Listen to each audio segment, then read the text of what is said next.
दोस्तों आज मैं चाहता हूं कि आप बस एक पल के लिए अपनी आंखें बंद करें और एक ऐसी दुनिया की कल्पना करें जहां मोटर्स एग्जिस्ट नहीं करती। सुबह जब आपकी आंख खुलती है तो सबसे पहले आपको गर्मी महसूस होती है क्योंकि आपके सर के ऊपर लगा हुआ वो सीलिंग फैन अब बस एक लोहे का टुकड़ा बनकर लटक रहा है। आप पानी पीने के लिए किचन में जाते हैं लेकिन नल का सूखा है क्योंकि जमीन के नीचे से पानी निकालने वाला पंप अब काम नहीं कर रहा। आप सोचते हैं चलो कोई बात नहीं, मैं नहा लेता हूँ, लेकिन टंकी में पानी चढ़ाने वाली मोटर भी शांत पड़ी है। और ये तो बस शुरुआत है। आप घर से बाहर निकलते हैं तो देखते हैं कि सड़कें सुनसान हैं, आपकी बाइक, आपकी कार, यहाँ तक कि इलेक्ट्रिकल बसेस एंड ट्रेन सब कुछ ठप पड़ चुका है क्योंकि भले ही इंजन पेट्रोल से चलता हो लेकिन उस इंजन को स्टार्ट करने के लिए जो सेल्फ स्टार्टर होता है वो भी एक मोटर ही है। आपका मोबाइल फोन जो आपकी लाइफ का सबसे इंपॉर्टेंट हिस्सा है वो अब वाइब्रेट नहीं कर रहा क्योंकि उसके अंदर लगी वो नन्ही सी वाइब्रेशन मोटर बंद हो चुकी है। हॉस्पिटल्स में वेंटिलेटर्स रुक गए हैं, फैक्ट्रीज में मशीन्स बंद हैं और कंप्यूटर्स के कूलिंग फैंस रुकने से सारे सर्वर क्रैश हो चुके हैं। दोस्तों ये कोई हॉरर मूवी की स्क्रिप्ट नहीं है, ये हकीकत है कि हमारी मॉडर्न सिविलाइजेशन पूरी तरह से इलेक्ट्रिक मोटर्स पर निर्भर है। हम पत्थर के जमाने में वापस चले जाएंगे अगर मोटर्स ने काम करना बंद कर दिया। आज हम जिस टॉपिक पर बात करने वाले हैं वो इंजीनियरिंग का दिल है। आज हम समझेंगे कि आखिर वो कौन सी ताकत है जो बिजली के एक तार को इतनी शक्ति देती है कि वो लोहे के भारी भारी पहिए को घुमा सके। हम जानेंगे कि क्यों मिक्सर ग्राइंडर इतना शोर मचाता है जबकि पंखा शांत रहता है और क्यों सीएनसी मशीन्स में हमें स्पेशल मोटर्स की जरूरत पड़ती है। तो चलिए शुरू करते हैं।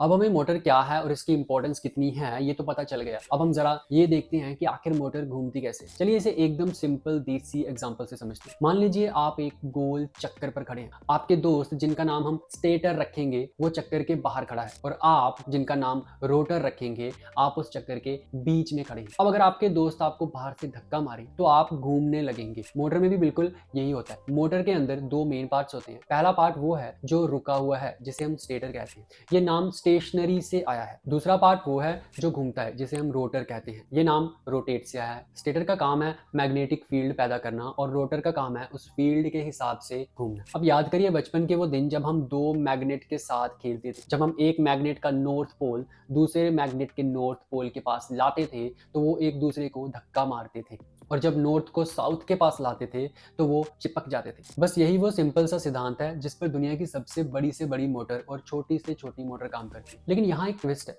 अगर हम परमानेंट मैग्नेट यूज करें तो रोटर थोड़ा सा घूमेगा और फिर नॉर्थ साउथ चिपक कर रुक जाएगा। और जब मैं परमानेंट मैग्नेट की बात करता हूँ तो मैं वो काले रंग के चुंबकों की बात कर रहा हूँ जो हम ज्यादातर अपने स्पीकर्स में से निकाल के उससे खेलते थे। लेकिन अगर रोटर चिपक गया तो हमारा काम नहीं बनेगा, हमें तो रोटर को लगातार घुमाना है, राइट। इसके लिए हमें कुछ ऐसा चाहिए जो मैग्नेट तो हो लेकिन हमारी मर्जी से अपनी पोलैरिटी यानी कि नॉर्थ एंड साउथ डायरेक्शन बदल सके। यहाँ पे एंट्री होती है इलेक्ट्रोमैग्नेट्स की। जब हम किसी लोहे के टुकड़े पर तार लपेट कर उसमें से बिजली पास करते हैं तो वो लोहा मैग्नेट बन जाता है और जैसे ही करंट बंद करते हैं वो वापस साधारण लोहा बन जाता है। इसे हम इलेक्ट्रोमैग्नेट कहते हैं क्योंकि हम एक इलेक्ट्रिसिटी से मैग्नेट बना रहे हैं। मोटर का राज ये है कि हम रोटर और स्टेटर को इलेक्ट्रोमैग्नेट्स बनाते हैं, हम परमानेंट मैग्नेट यूज नहीं करते। हम करंट पास करते हैं, उन्हें मैग्नेट बनाते हैं, वो एक दूसरे को धक्का मारते हैं और रोटर घूमता है। लेकिन जैसे ही रोटर थोड़ा आगे बढ़ता है और रुकने वाला होता है हम तुरंत करंट की दिशा यानी कि डायरेक्शन बदल देते हैं। इससे नॉर्थ पोल अचानक से साउथ बन जाता है और जो मैग्नेट पहले खींच रहा था अब वही उसे धक्का मारने लगता है। इसको और आसानी से अगर हम समझें तो इमेजिन करें कि एक गधा यानी कि डोंकी है और उसके सामने एक गाजर लटकी हुई है। गधा गाजर खाने के लिए आगे बढ़ता है लेकिन जैसे ही वो पास पहुंचता है हम गाजर को थोड़ा और आगे बढ़ा देते हैं। मोटर में भी यही हो रहा है। बेसिकली मोटर में गधा यानी कि हमारा रोटर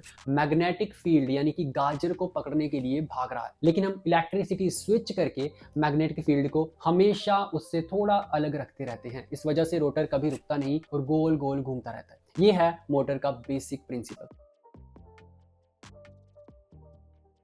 अब जब हम समझ गए हैं कि मोटर क्यों घूमती है, तो अब सवाल आता है कि मोटर कितने टाइप्स की होती है। मार्केट में हजारों तरह की मोटर्स हैं, लेकिन मैं आपको कंफ्यूज नहीं करूंगा। मोटे तौर पर हम मोटर्स को उनके इनपुट पावर के हिसाब से दो बड़ी कैटेगरीज में बांट सकते हैं। पहली है डीसी मोटर और दूसरी है एसी मोटर्स। डीसी मोटर्स यानी डायरेक्ट करंट जो बैटरी से चलती है, और एसी मतलब अल्टरनेटिव करंट जो घर की सप्लाई या फिर फैक्ट्रीज में आती है। इसके अलावा कुछ स्पेशल मोटर्स होती हैं जो प्रिसीशन काम के लिए यूज होती हैं, जैसे सीएनसी मशीन्स में। उन्हें हम अलग से समझेंगे। चलिए एक एक करके इन सब का पोस्टमार्टम करते हैं और इनको पूरी डेप्थ में समझते हैं। सबसे पहले बात करते हैं डीसी मोटर्स की।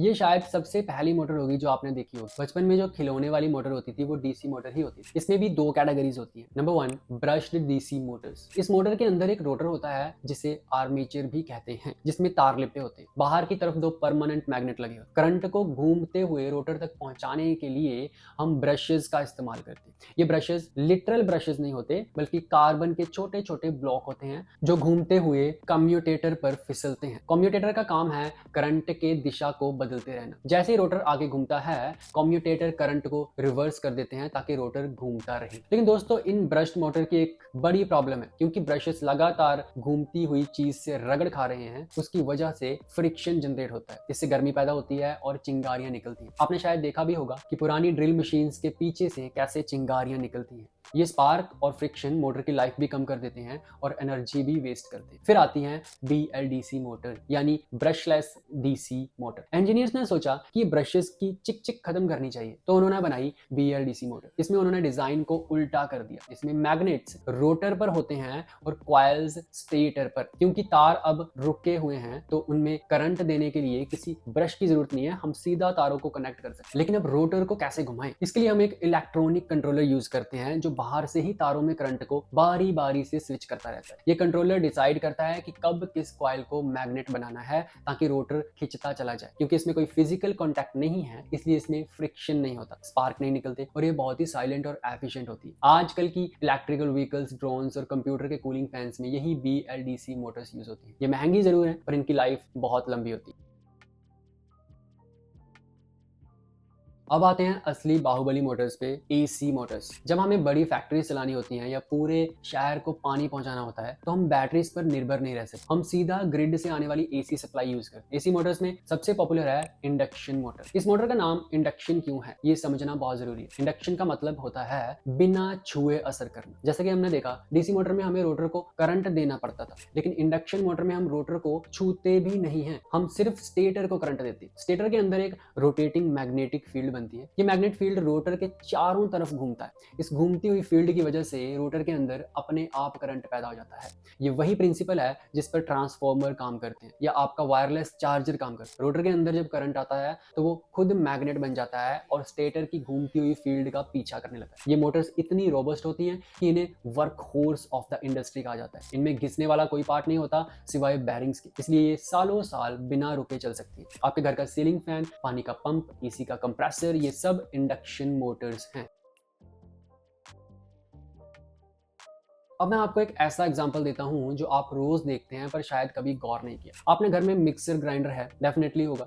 जब आप उसे चलाते हैं तो कितनी जोर की आवाज आती है, पूरा घर गूंज उठता है। लेकिन वहीं आपका सीलिंग फैन जो शायद साइज में उससे बड़ा है, लेकिन वो कितना शांत चलता है दोनों में मोटर। तो ऐसा क्यों? इसका जवाब है मोटर टाइप। मिक्सर ग्राइंडर में जो मोटर होती है उसे हम यूनिवर्सल मोटर कहते हैं। उसका नाम यूनिवर्सल इसलिए है क्योंकि ये AC और DC दोनों सप्लाई पर चल सकती है। इस मोटर की खासियत ये है कि ये बहुत हाई RPM पर घूम सकती है और शुरुआत में ही बहुत हाई टॉर्क देती है। हमें मसाले पीसने के लिए या ड्रिल से दीवार में छेद करने के लिए यही हाई स्पीड और ताकत चाहिए होती है। लेकिन इस ताकत की एक कीमत है, शोर, बहुत ज्यादा शोर। यूनिवर्सल मोटर में वही पुराने कार्बन ब्रशेस और कम्यूटेटर लगे होते हैं। जब हम मोटर को 15,000 RPM पर घुमाते हैं तो वो ब्रशेस कम्यूटेटर पर तेजी से रगड़ खाते हैं। ये फ्रिक्शन बहुत आवाज पैदा करता है और साथ ही इलेक्ट्रिकल स्पार्क भी। इसके अलावा मोटर्स को ठंडा रखने के लिए जो फैन लगा होता है वो भी हवा को इतनी तेजी से काटता है कि शोर और बढ़ जाता है। वहीं दूसरी तरफ सीलिंग फैन में इंडक्शन मोटर होती है, उसमें ब्रशेस नहीं होते, इसलिए वो शांत है लेकिन उसकी स्पीड कम होती है।